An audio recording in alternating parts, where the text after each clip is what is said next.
I called in one of the best minds in sleep, Dr. Michael Breus. Dr. Breus, come on up. You've been listening. How common, first of all, are sleep disorders? Well, sleep disorders themselves are quite common. What's going on here is actually fairly rare. What is insomnia? Well, that's a great question because it's pretty complicated, and not all insomnia is created equal. There's the I can't fall asleep, there's the I can't stay asleep, there's I wake up too early, there's the insomnia associated with depression, insomnia associated with pain, insomnia associated with anxiety. There's all kinds of different types of insomnia. Sleep deprivation signs can be everything from feeling fatigued, you can have big dark circles under your eyes, you can have bad skin, you can have memory problems, you can have concentration problems, even reaction time problems. Like moodiness? Moodiness is definitely a big thing. How about watery eyes or blubberitis? There's probably less of a likelihood. Dr. Breus, there are millions of women, just like the women in our studio today, who are taking melatonin, and many of them experiencing the same side effects. Is that true? It is true. It's amazingly true. And all of these ladies here, I mean, I can see some people are almost ready to tear up. They're like, oh my gosh, that's me that we're talking about up there. How is it that some people fall asleep instantly? I've seen Stedman literally, I can count, 1 minute and 37 seconds from the time he puts his head on the pillow. I want to go, what is that? People who fall asleep that quickly are actually sleep deprived. Oh, really? Yes. Oh, good. Okay, so now you've got some. People ask me all the time, well, can I catch up on my sleep on the weekends, right? Well, in all actuality, yeah, you probably can't catch up on as much of it as we once thought. This is very disturbing. I know, I'm sorry to say. You can probably catch up about 30 minutes, but if you go longer than that, your entire biological clock wants to shift. Have you ever heard of propofol as a treatment for insomnia? I've never heard No. of that being used before. I can't even think of an extreme case where it would seem like an appropriate use. So you've never prescribed it as a drug to put someone to sleep? No, that's a medication that's used by anesthesiologists and veterinarians. Welcome to my bedroom. Thank you. It's pretty popular in here. I haven't said that in a long time. Dr. Breus, what's going on here? She's the textbook case of what we would consider to be something like a sleep-related eating disorder. When we walk into a room, we want to have a sleep environment that's conducive to sleep. Relaxation. Yeah, there you go. Oh, this is good.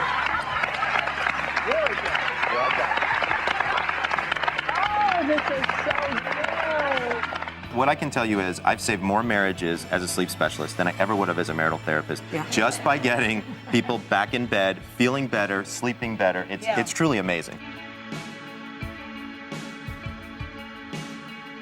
So first of all, thanks everybody for coming today and allowing me to speak to the 25K group. It's really an honor for me, and I wanted to let you know that actually I have a lot of canned talks. This is not one of them. I spent about 10 hours creating a talk specifically for people in this room. And here's why. I think we're talking about a very different breed of individual here. And so you guys aren't going to have some of the same sleep problems that a lot of other people do. Although Oprah Winfrey may have some of the same sleep problems as you do, and Dr. Phil and Anderson Cooper and kind of those people. It's pretty amazing what I've learned over the years. And so my goal today is to hopefully be able to answer all kinds of your questions about sleep, things that you may know about, things that you may not know about. It's going to be pretty interesting. First of all, what is sleep? How much sleep do we really need is a question that I get asked all the time. What are some napping strategies for better productivity? Is there such a thing as sleep hacking? And what does that entail? So first of all, let me explain to you how sleep actually works. There are two distinct systems in the brain that help you sleep. One is a drive like hunger. So I'm hungry, I eat something, and that hunger begins to dissipate, right? But you never notice you're only supposed to be hungry breakfast, lunch, and dinner. That's your circadian rhythm or your biological clock that's working there. If both of these systems are not in sync, that's when you have a sleep disorder. So you can have high sleep drive, but if your biological clock isn't there, you don't sleep. How many people in here have ever experienced that situation, all right? Almost everybody. I call that the wired and tired syndrome, right? So you're lying in bed and you're exhausted, but you can't turn off your brain. That's one of the things that's going on. That's one of the things I teach people how to do better. A lot of people know that there are different stages to sleep, right? You've probably heard about stage 1, stage 2, REM, things like that. The important thing to know here is I want you to start grouping them a little bit differently than you might have. I want you to think of sleep as light sleep, deep sleep, and REM sleep. There's some very specific reasons why. Over here to the left, you'll see a hypnogram. What this hypnogram represents is sleep across a night, and it's pretty interesting. If we look here, what you'll see is the dark green represents deep sleep, or stages 3 and 4 sleep. The lighter green you'll see spread out throughout the night represents REM sleep, and the gray represents the light sleep, okay? Here's what the data would suggest, is that the deep sleep really does you really physically good. The REM sleep really helps you mentally, and the light stuff is a lot of buffer in between. That's where it starts to get interesting really quickly. So what are sleep stages and how do they really work? Stages 3 and 4 is that wake up and feel great sleep. It's the physically restorative sleep that you're looking for. And if you noticed on that hypnogram that I showed you a minute ago, it's front loaded. It's in the beginning of the night. It's at the beginning of the night because what we now know is that you need that to literally physically get up. You need that to repair your body. For all the insults and injuries that may occur during the day, whether you've worked out, whether you've gotten in and out of a car, whether you've strained a muscle, whether you've torn something, whatever that happens to occur, because you know this can happen on a microscopic level, that's where the repair comes in. That's where your body goes into the body shop, if you will, and the dings are banged out and the scratches are polished up and things like that. We also know this is the largest production of something called growth hormone. Okay? Growth hormone works very specifically in the brain, and it does a couple of really interesting things, one of which is it actually tells your body how to distribute glycogen, whether it goes to fat or whether it goes to usable energy. Okay? And depending upon how much deep sleep you get, that can have a dramatic effect on weight gain. Right? So my most recent book, which everybody in here is going to get a copy of at the end of the day today, is called The Sleep Doctor's Diet Plan, How to Lose Weight Through Better Sleep. And what it really talks about is how the metabolic process changes with sleep deprivation and the different types of sleep deprivation that can have a dramatic effect on you physically. So tissue regeneration, it even, by the way, revitalizes the immune system. Great study, University of Chicago. They went out there and they took kids, they took actually a group of kids and they took a group of folks that are in the 60-65 range, and they gave them flu shots, and then they deprived them of sleep, and then they tested them and they exposed them to the flu, and what they found out was that the flu shots were less effective the more sleep deprived you were. Very interesting, it was worse with larger age range. If you know anybody or you are 55 up and you get the flu, you're done. Okay? You are out for a week and a half to 2 weeks, and it totals you. It's that much worse if you're sleep deprived. REM sleep is not just a great band from Athens, Georgia, which is not too far from where I am. That's where I actually got my Ph.D. This is actually dream sleep, but it's not the only stage of sleep that you dream in. You can actually dream in any stage of sleep. This is the mentally restorative sleep. This is where you make your mental connections. This is the most important sleep for just about everybody in this room. Don't get me wrong, physical, restoration is important, but if you want to be able to strengthen ideas, if you want to be able to have a better memory, if you want to make connections that you've never made before, you cannot, I repeat, you cannot deprive yourself of REM sleep. Remember, REM sleep is backloaded. It's towards the end of the night. So as an example, if you only get 5 hours of sleep, you may cut off 1 or 2 sleep cycles. Average sleep cycle is between an 80 and 120 minutes. So let's give it a 90-minute average sleep cycle. The average person has 5 of those. Okay? When you hit that 4th and 5th sleep cycle, it's almost 35 to 40% REM. That's where your brain moves information from your short-term memory to your long-term memory. That's where it strengthens those connections. What we now know about memory and how sleep affects memory is startling.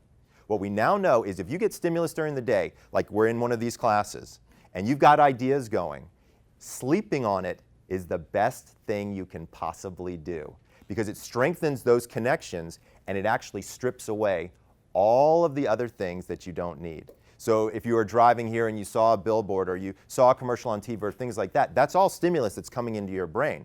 REM sleep pushes all of the crap out and strengthens all of the good stuff. That's why REM sleep is so important. And when people only get 5 hours of sleep a night, I know because when they come into my office, I say, do you lose your keys a lot? Do you walk into a room and forget why you're there? Or do you have a hard time finding words during a particular presentation or thought process? That's REM sleep deprivation, and that can be dangerous. Turns out that the sleep rhythm is all based on core body temperature. Right? So as your core body temperature rises and falls throughout the day, that's how your sleep rhythm is actually turns on and turns off. So on average, a healthy person's body temperature starts to decrease around 11 o'clock. You know what the national average is for bedtime? 10:30.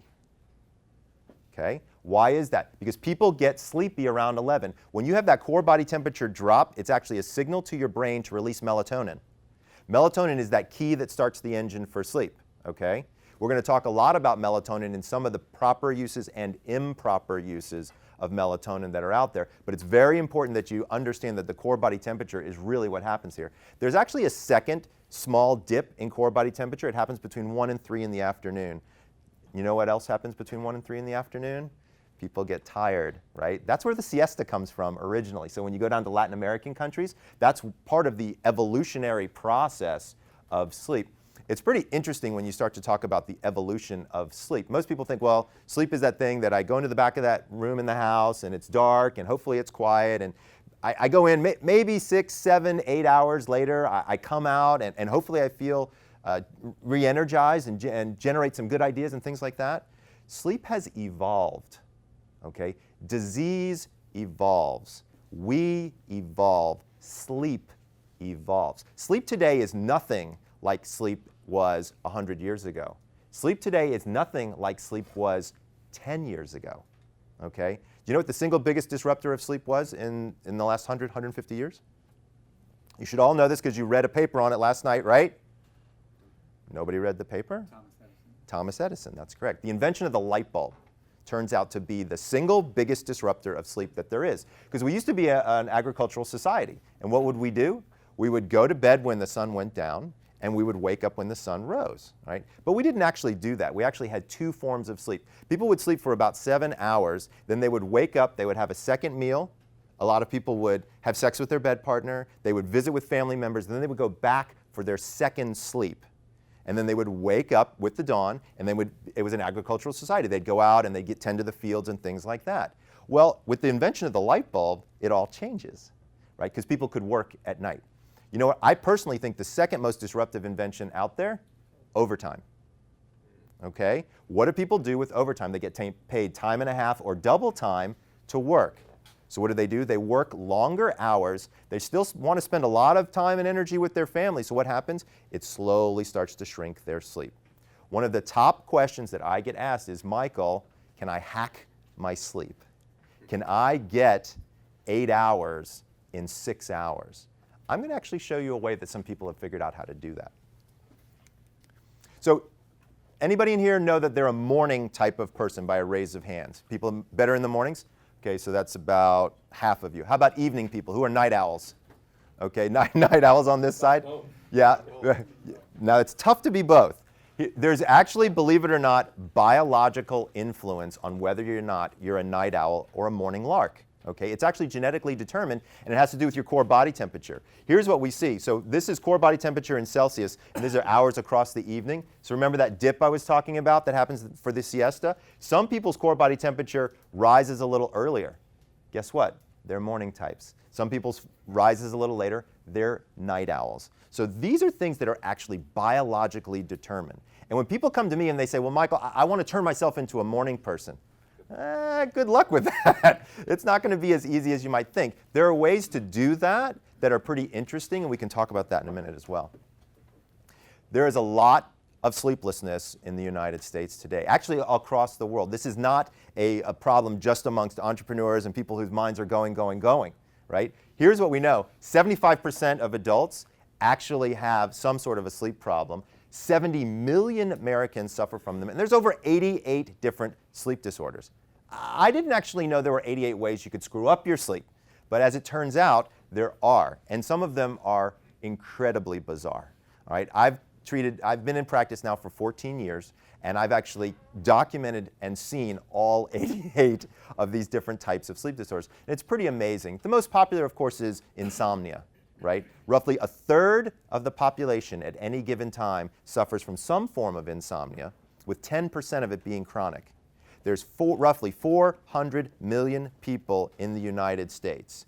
That means there are 40 million people who are having chronic insomnia every evening. It's pretty fascinating. It's the largest single disease state there is. Right? Here's the most interesting part. Almost nobody's sleeper is broken, okay? Unless you have a tumor in a very specific part of the suprachiasmatic nucleus, which is right in the dead center of your brain, you have the ability to sleep. You haven't failed at sleep. Every one of my patients that comes to me tells me they think they failed at sleep. They said, I used to be a great sleeper. I don't know what happened, right? I was great when I was younger, then college hit, then something kind of went astray, and all of a sudden now I'm not sleeping the way I used to sleep. God, I really miss those days, Michael. Can you help me out with that? Oh, actually, yeah, I probably can. Second most popular sleep disorder around right now is sleep apnea. So for those of you who don't know, sleep apnea is a situation where actually your throat collapses at night and you stop breathing in your sleep. Generally speaking, we like our patients to breathe. It's always a good thing. They come back, they pay their bills. It's really good for all of us in the medical field. But what happens is they stop breathing and then their heart rate slows down, okay? And because we're trying to conserve the oxygen in the system. Then what happens is the brain says, holy crap, there's no air. And so your heart rate launches to wake you up. So your heart rate slows down, speeds up, slows down, speeds up all night long. It puts an increased load on your heart in a very particular area, and it causes an enlarged heart, which causes irregular heartbeats like atrial fibrillation, like increased blood pressure, things of that nature, right? So if you know somebody who stops breathing in their sleep, or you stop breathing in your sleep, this is not just a, oh, I wake up and maybe I don't feel so great type of situation. This actually could lead to heart attack, stroke, death, okay?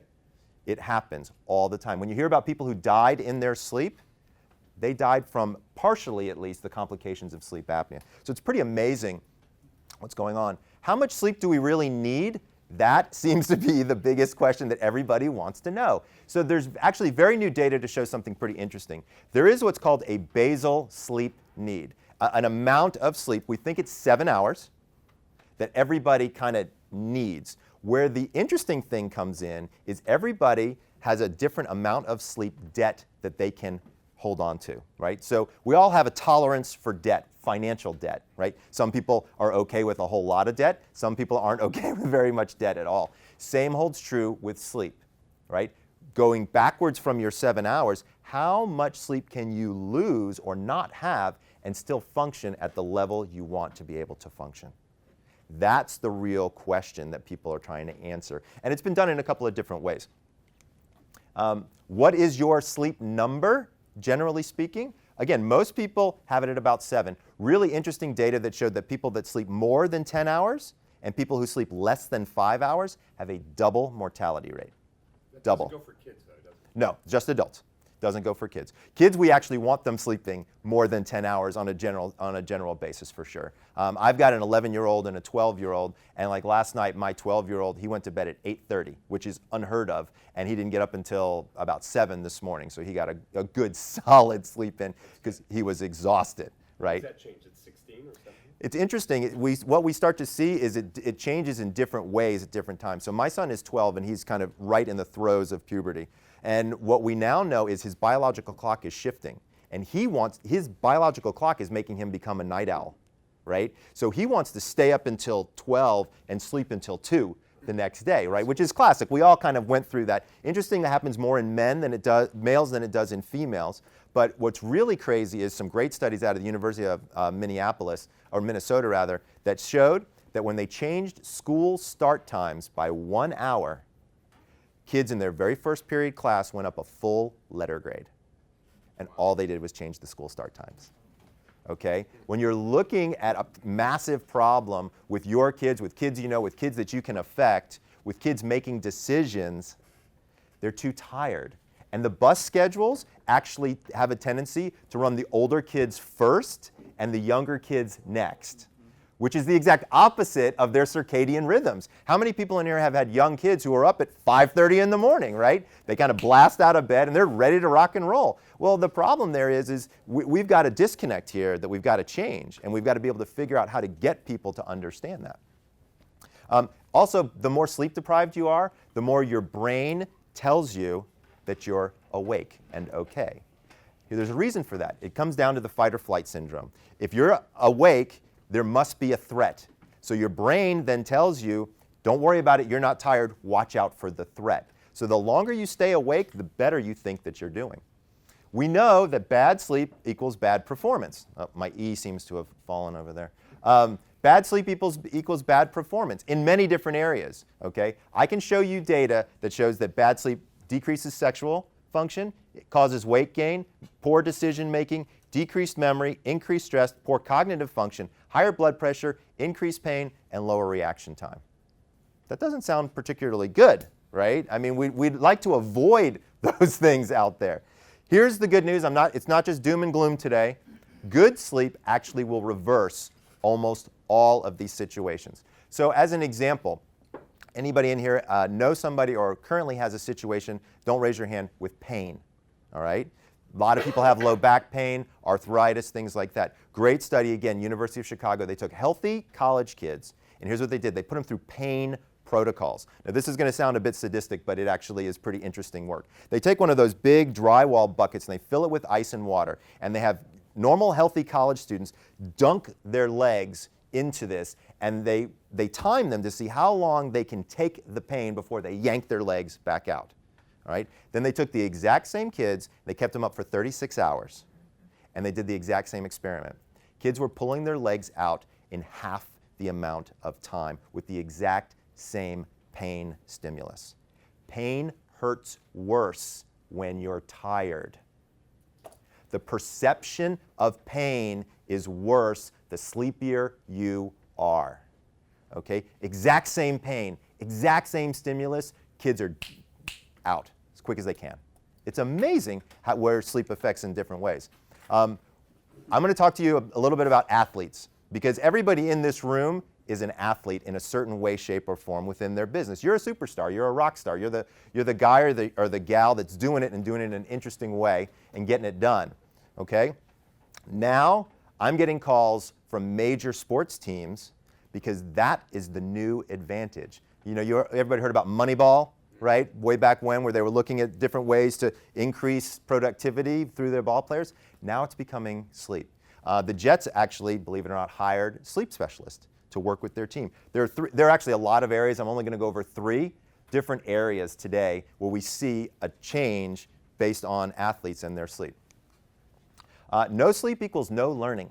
Okay? It's actually sleep after an event, a lesson, or a game is the most important sleep that an athlete can get. Here's why. Because remember REM sleep? It solidifies that neuroscience. It actually makes those neurons work together in order for you to remember and learn from your training session. The same will hold true in every single one of your businesses. If you are having a training session, whether you're training people who are buying your products or you're training your staff, if they don't have a good night's rest afterwards, if you go way on into the night till 11, 12, 1 o'clock in the morning and they're not getting the sleep they need, they're not going to be able to make those memories to learn from those mistakes, to be able to understand what the next thing is that they're supposed to do. It's pretty impressive. Solidifying knowledge requires both REM and deep sleep. It's not just about REM anymore, it's also about deep sleep. The first aspect, which happens during deep sleep, is basically a rehearsal. So during deep sleep, your mind is kind of going over what you've learned and stripping out some of the bad stuff, and then REM sleep is moving information from your short term to your long term. And that's where it gets really effective. And that's where you can then organize your information and recall it in a way, shape, and form that can be advantageous to you. Slower reaction time. That's kind of obvious, right? If I'm tired, I don't really react as well. Pretty interesting when you take a look at people who've done an all-nighter, their reaction time triples. Not in a good way, in a bad way. Okay? And so one of the things we're seeing with a lot of athletes is that, in fact, the sleepier they are. So for example, if you're on a Major League Baseball team, okay, and you have, 162 games a year or something like that, these guys are on the road constantly, right? How are they sleeping? Where are they sleeping? How much sleep are they getting, right? Another big factor, when you're in a series, right now we're in the middle of the World Series, right? So what's happening? Back to back to back to back games. Well, if somebody is playing in an area that isn't in their time zone, now you compile jet lag on top of lack of sleep, and now you're trying to tell these people that they've got to perform at the top of their level at the most important game of the season. How is that going to work out for them? It's probably not going to work out as well as they would have imagined. Low testosterone comes from lack of sleep, right? So what does that mean? Just 1 week after sleeping 5 hours, a man's testosterone level drops as if he's aged 11 years. 11 years. Okay? So if I'm going to get 5 hours of sleep a night, I'm 46 years old, I'm going to have the level of testosterone of a 57-year-old. Nothing against 57-year-olds in here, but I'd like my testosterone to stay at age 46 as long as I can keep it there. Okay? But testosterone has a massive factor when it comes to athletic performance. But it also has a very big factor in terms of aggression, in terms of connection, in terms of cognition. So when we're starting to think about where's our energy coming from, I know somebody was talking about energy before, testosterone has a lot to do with it. And it's not, testosterone, by the way, is not just a male thing, it's also a female thing. Women have certain levels of testosterone as well. Believe it or not, estrogen is actually a bigger energy factor than testosterone. We can talk about that too. How does it affect performance? In many, many different ways. Sleep deprivation and poor quality sleep affect muscle memory. It affects increase in metabolic process, actually causing an increase in energy expenditure. The amount of calories that you take in when you're sleep deprived, actually, you burn through them in certain ways faster. Why is that bad for an athlete? They run out of fuel, okay, in the middle of a game, in the middle of whatever. Because they're sleep deprived, their whole metabolic system isn't working well. That's for the elite athlete. Well, we have a marathoner in the room, but I know we may have some other people in here who are interested in, I know Robin was saying he wants to become a better athlete. There's a lot of people in here who are athletes who are interested in this type of thing, who are interested in elite sports. Now let's talk about people who aren't. Let's talk about the metabolic process and what occurs during sleep deprivation. It's pretty amazing. So one of the things that happens is your cortisol level jacks up. That means your appetite increases. Your metabolic process slows because it's trying to conserve the amount of resources that you have in your system. High appetite, low metabolism. Two other things happen that are very, very interesting. Your hormone levels change.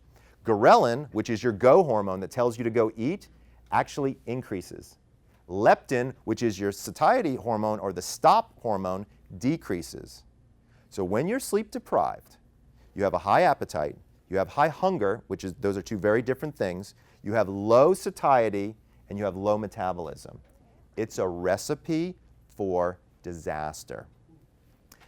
Food choice also changes, which is pretty amazing.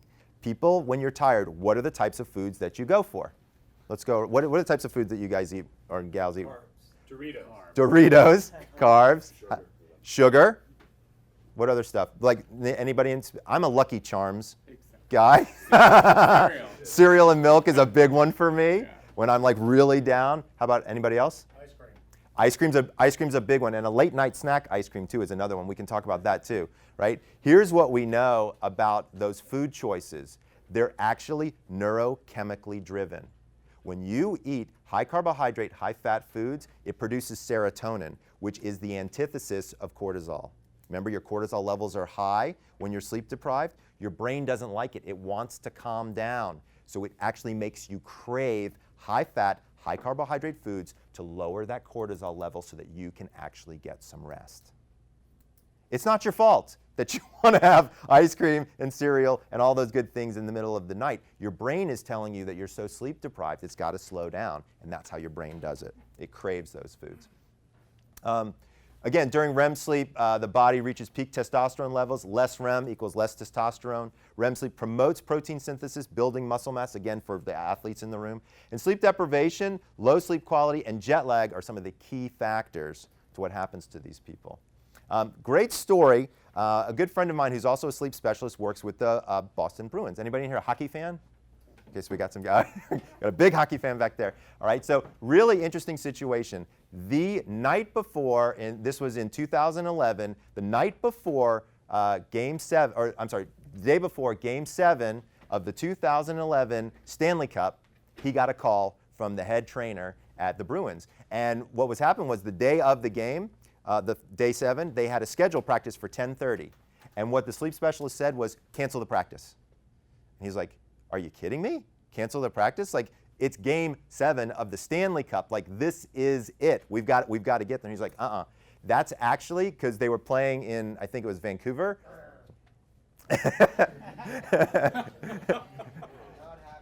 So here, it was really interesting. That would have been a perfect napping time. They canceled the practice. They let all the players sleep.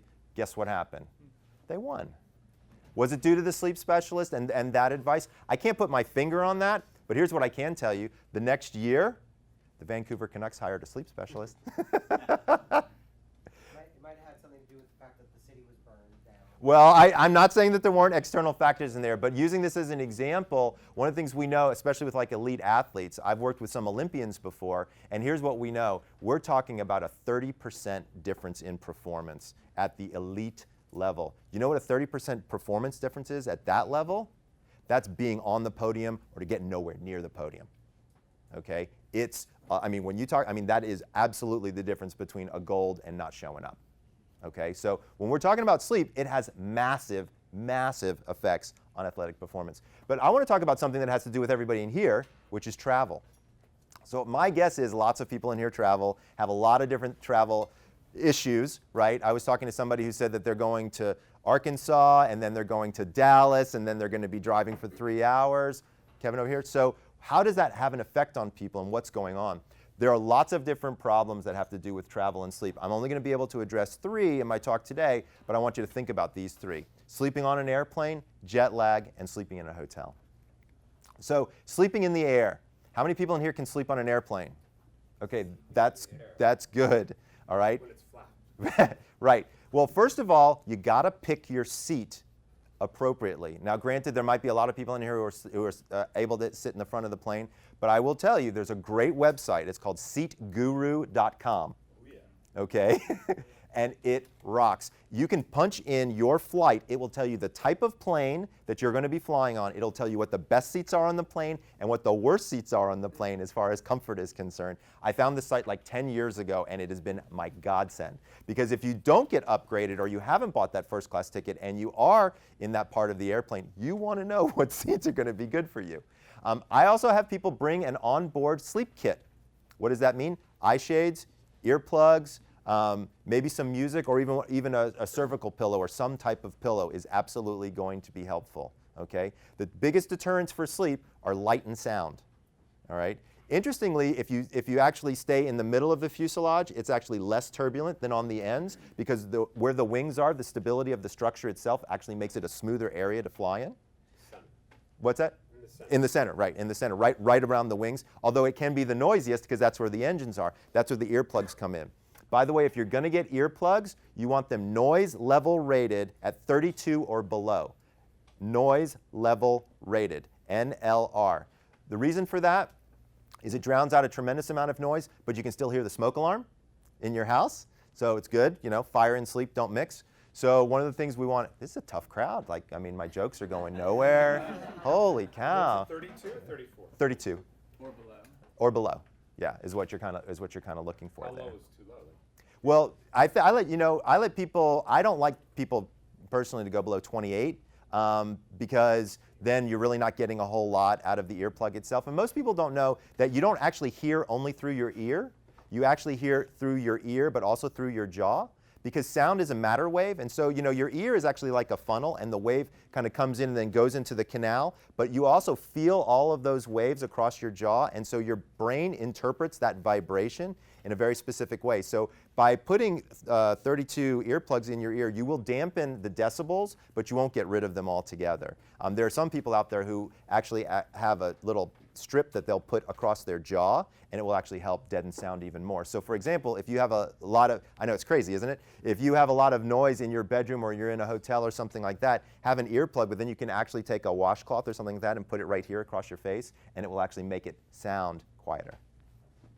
I'm giving away all my tricks, Joe.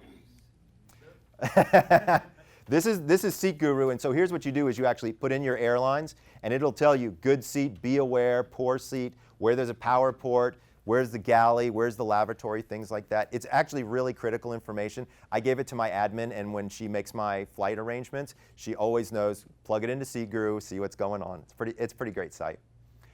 Jet lag. This can be a major issue, especially for international travel. The big thing to remember here is east is least, and west is best. Okay? It's much easier to go from New York to LA because all I'm going to ask your body to do is stay up a little bit later. But if you're going from LA to New York and I tell you you got to go to bed at 7 o'clock tonight, that's not an easy task.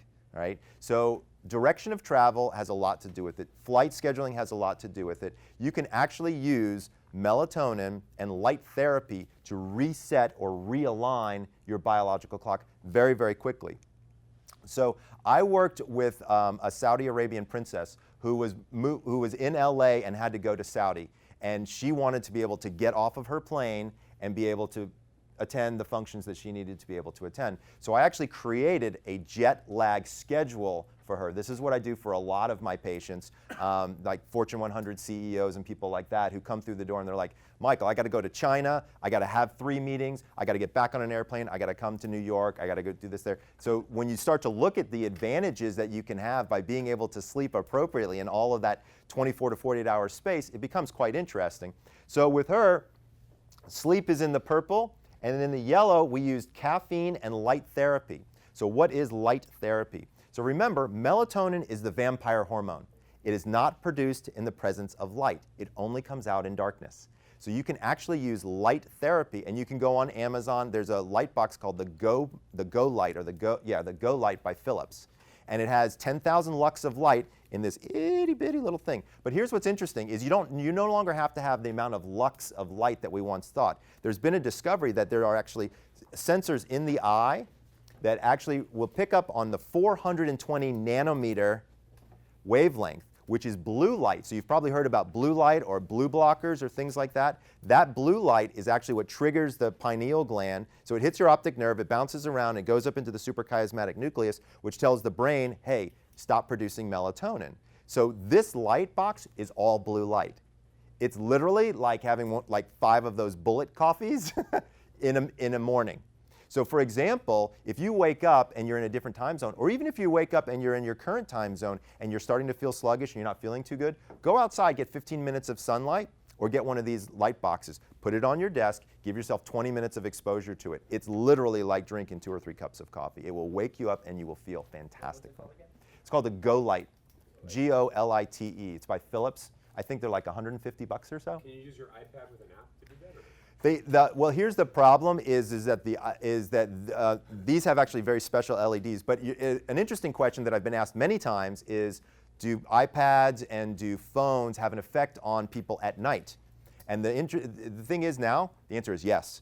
We've now discovered that the light that's coming from these devices at night, going into the optic nerve, it tells your brain that it's morning, right? And that can be an issue. There's actually now something called a sleep shield that you can get. I think it's like $6 that you can lay, and it's a filter that goes across the iPad, and it won't allow this to happen anymore. I actually work with a company now where I have light bulbs in my bedroom that have filtered out the blue light, and light bulbs in my bathroom that have only blue light. So I can read or I can do whatever I want to do at night, and it won't affect my ability to produce melatonin and fall asleep. And then in the morning when I wake up, I can actually turn on these special lights in my bathroom, and it helps wake me up. So with the princess, what we did, which was pretty interesting, was here was her flight. So I had her first flight, I had her actually taking melatonin. So on the top, you'll see that it was 7 p.m., her time. In Germany, which was her first layover, it was 5 a.m., and in Saudi, it was 6 a.m., okay, but in a whole previous, the next day.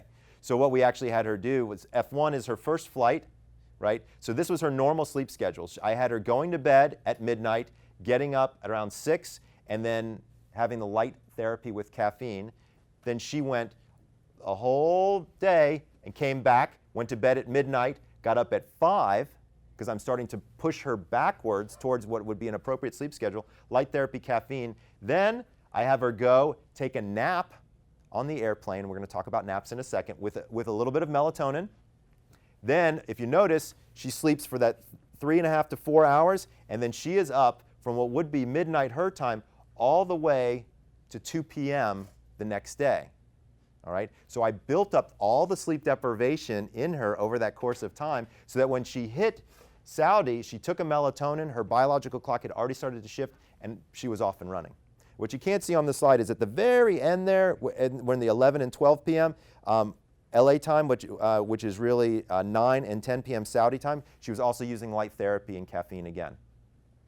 So when I called her to say, you know, how did it work? She said, I walked off the airplane, I went home, I went to bed, I woke up the next day, and I had absolutely no jet lag. right? So it was pretty amazing when you see these types of situations. Now, obviously, she had a little bit of a different situation because it was her airplane, so she could say when it took off and when it left and where it landed and things like that. But I work with people all the time to be able to develop these types of schedules. By the way, the appropriate dosage of melatonin is between 0.5 and 1 milligram. Okay? Yeah, 95% of the melatonin that's commercially available today is in an overdosage format. All right? And I'm not a big fan of melatonin unless we're talking about jet lag. Okay? Melatonin is a hormone. Most people don't know that. It's a hormone, okay? You wouldn't go to the local health food store and buy testosterone or estrogen, right? But people are going to the local health food store or vitamin place, and what are they doing? They're buying melatonin all the time. And it's anywhere from 3 to 6 to 10 times the recommended dosage. Melatonin, by the way, is by prescription only in Europe, which is pretty interesting. And at high dosages, it's a contraceptive. Yes. At high dosages, melatonin is a contraceptive. So here's where the real problem comes in. When parents can't get their kids to sleep, they don't want to give them a sleeping pill, so what do? They go to the health food store and they give them melatonin. I can't think of anything worse for a young female reproductive system than adding a hormone that can be a contraceptive. We have no idea what the effects are going to be long term. Primarily for girls, but I would tell you I wouldn't have melatonin used in anybody under the age of 18, period. I wouldn't give it to my son, I'll put it to you that way.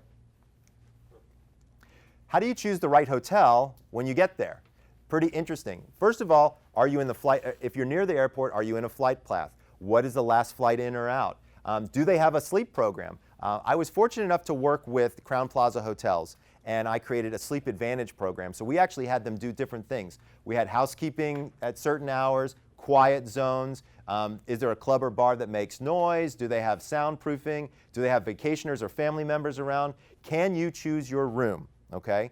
You want to be able to have that opportunity to be able to choose your room. How do you choose the right room? A couple of things.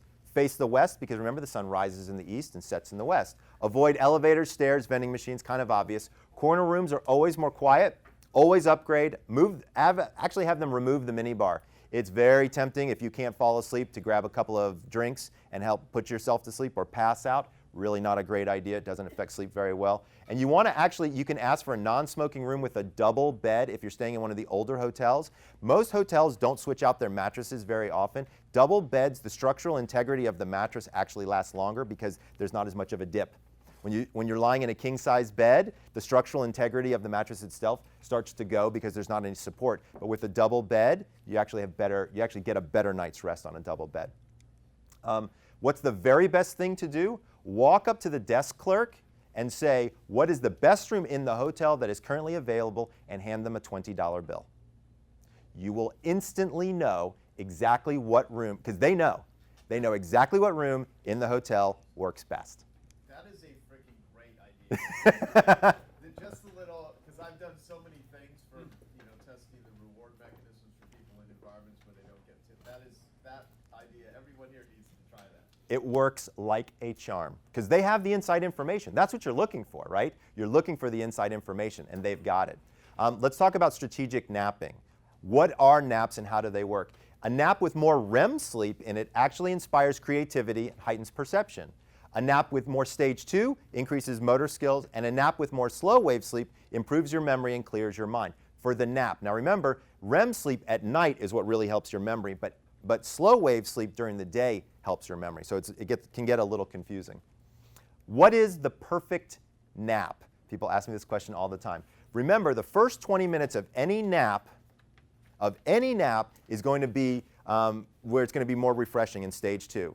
A REM nap, which actually occurs in the early part of the day, somewhere between 9 and 11 a.m. So if you wake up at 5 and you want to take a nap around 10, you're going to have more of a REM nap, which is going to help with creativity.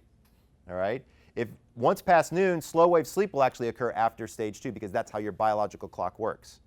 So an early morning nap, you get stage 2 and REM. In an afternoon nap, you get stage 2 slow wave sleep, then REM. So you may have to lengthen the time of your nap. Napping between 2 and 4 will always give you more slow wave sleep, but the ultimate nap is a 90-minute nap at 1 p.m. because it gives you everything.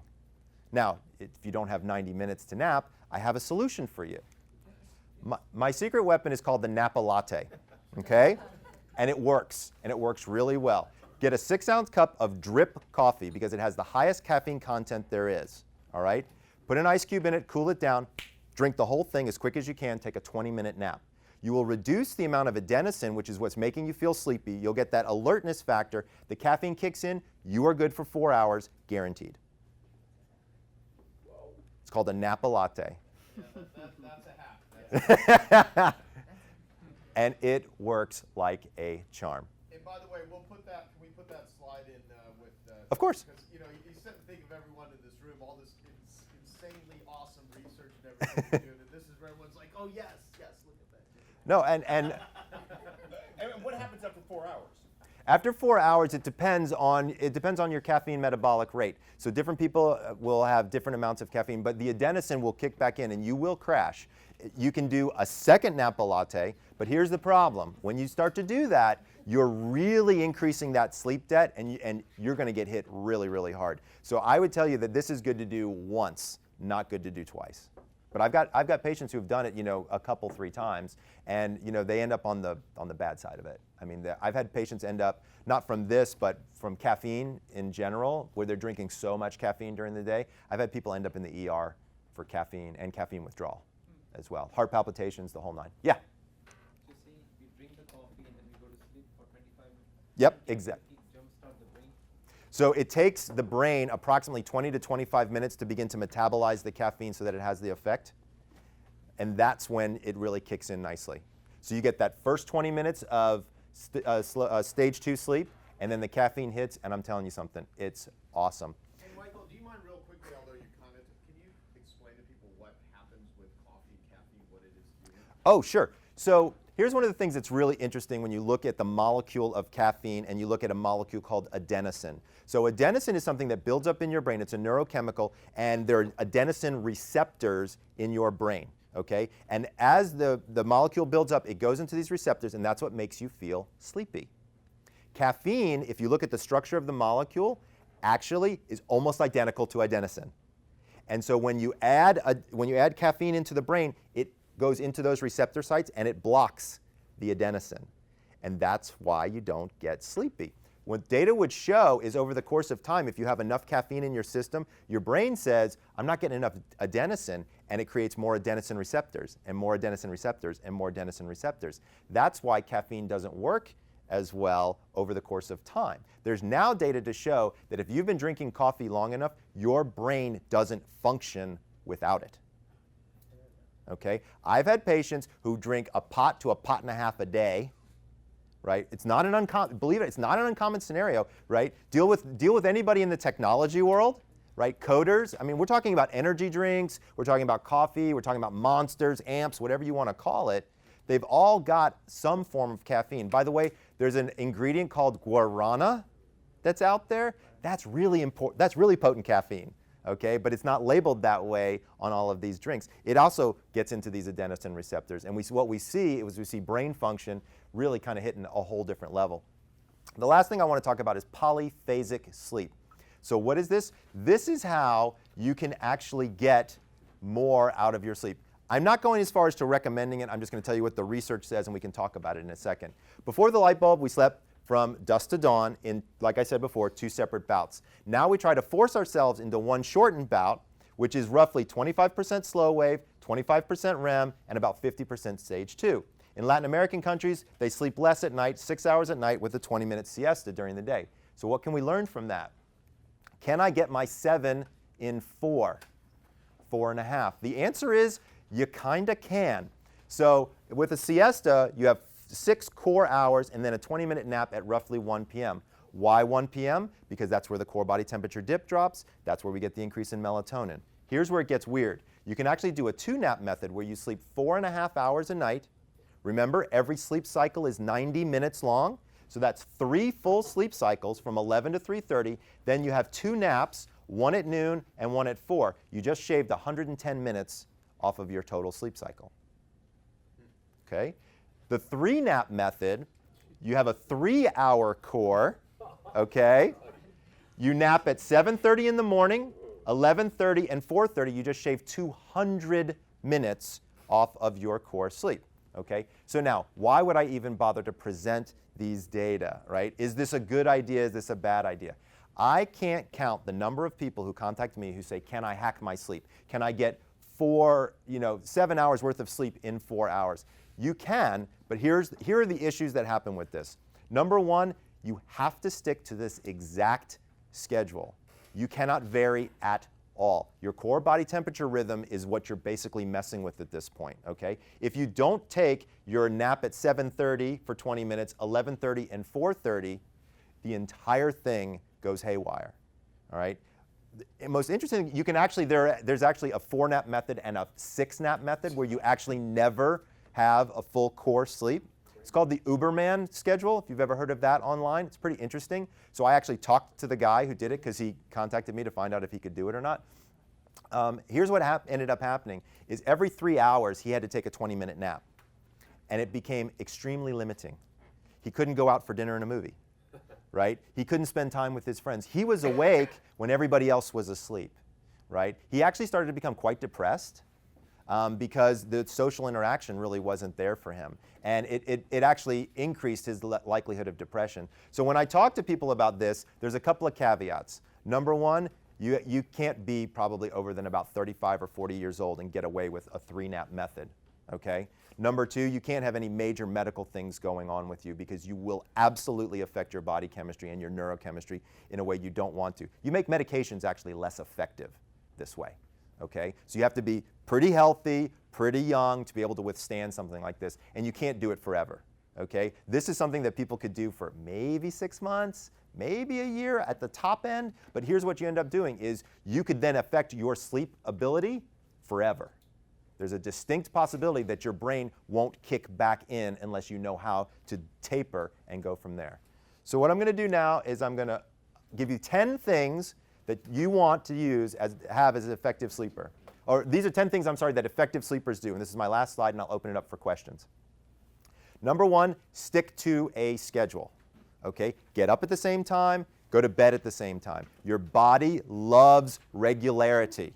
Okay? It loves consistency. All right? Don't worry, this is all, we're going to send this out in an email to everybody. Don't worry, you can take pictures if you want, that's fine. Stop working at the same time every day.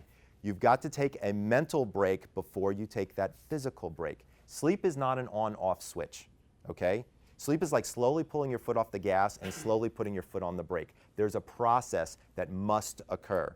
And I was actually talking with Robin yesterday, and he talked to me about a wake process, and I agree with his theory on this. I believe that when you wake up, there are stages to waking up, and there are ways to do that appropriately that can actually help you with your day. Same holds true with sleep. There's a process that I call the power down hour, and I'll teach everybody about that in a minute.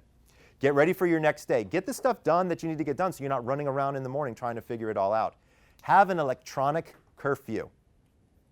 Turn off the iPad, turn off the cell phone, things like that. But there's a caveat. You don't have to turn off the TV. Okay? So let me tell you about my bedroom. In my bedroom, I have a king-size bed. Sitting next to me is my 4-pound Chihuahua, my 24-pound French Bulldog, my 6-pound cat, and my wife. There's a big screen TV right there. I didn't say what she weighed. My wife's about $1.08 soaking wet. She's pretty small. Sometimes my daughter wanders in. Okay? So I live in a household of reality. All right? I'm not the guy that's going to say, go to bed at 8 o'clock in a pitch dark room with nobody else in there, because it doesn't really work. Okay? Nobody has that scenario. So, and we sleep with the TV on almost all night. My wife cannot turn off her brain at night without the television on. So you know what? Almost every television now has an electronic timer. So I set the timer. She falls asleep, the timer keeps going, it clicks off, I'm asleep, and we're done. I've been a 6.5-hour sleeper almost my entire life. My wife needs between 8.5 and 9 hours. Okay? Everybody has a different sleep need. I can teach people how to figure out what that sleep need is. 8 hours is a myth. I'm telling you that right now. Meditation, prayer, and exercise are awesome for sleep, especially for right before going to sleep. It helps calm the brain down. It helps elicit serotonin. It helps you get there. Remember, it's not an on-off switch. Daily exercise has been shown in multiple studies to improve the overall quality of your sleep. If you want to get better quality sleep, you need to exercise daily. No question about it. So it depends. Some people, when they exercise, they actually get energy from it.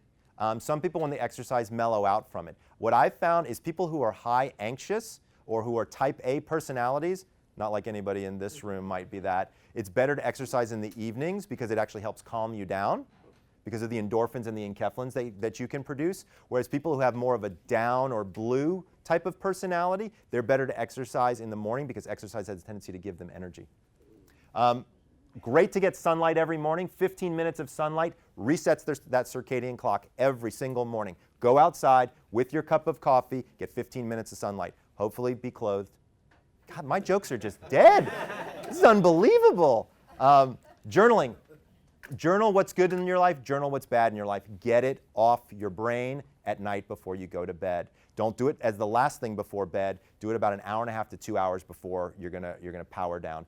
Get it out of your head, because that's a problem for most of us in this room, is keeping our brain going. Hydration, I can't say enough good things about hydration. By the way, you don't need 8 glasses of water a day. There's no data to support that. But you do need to maintain hydration because it helps you get into different stages of sleep. And the best thing you can do is read one of my books or listen to one of my speeches. So with that, I will open it up for questions. Thanks.